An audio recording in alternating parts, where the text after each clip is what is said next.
Why is it every time the South Korean finance minister utters something about Bitcoin, Bitcoin gets sad, or cryptocurrencies, Bitcoin gets absolutely hammered? Well, I think there's consensus among investors now that South Korea has been leading the charge. South Korean investors are mad for Bitcoin and crypto. They're buying it at 30 to 40% premiums.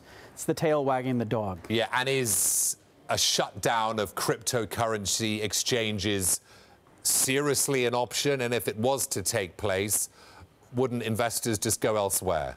Well, there's a lot of mixed signals coming out of South Korea on this, and I think that's why we've seen gyrations in Bitcoin with every utterance that an official says one way or the other. My understanding is that there would have to be a legislative process that would take place, so it would be over a period of months that this happened. But to answer your second question, yes, I mean, these exchanges are highly portable. They're on the internet.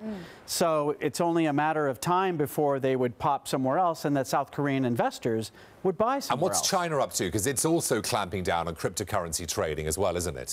Yes, it is. Now, they barred ICOs last fall, and that had an impact. It knocked Bitcoin down a bit in September.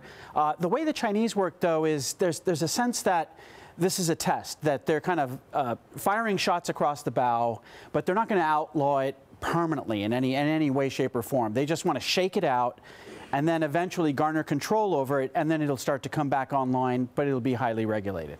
Ed, how would you even regulate these exchanges? I mean, the most recent one was Crackdown, which shut down, for several days and caused investors huge anxiety, and no one really knew where to go for answers.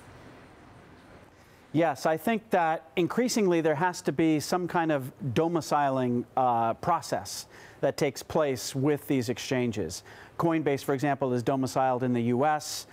There's an exchange, a futures exchange here called Crypto Facilities, which is domiciled in the UK, and they have opted to become regulated by their domestic regulators. I think this is a legitimization process, and increasingly you'll see some players who want to be regulated to try and assuage the concerns of investors who believe that this is just too crazy to put their money in.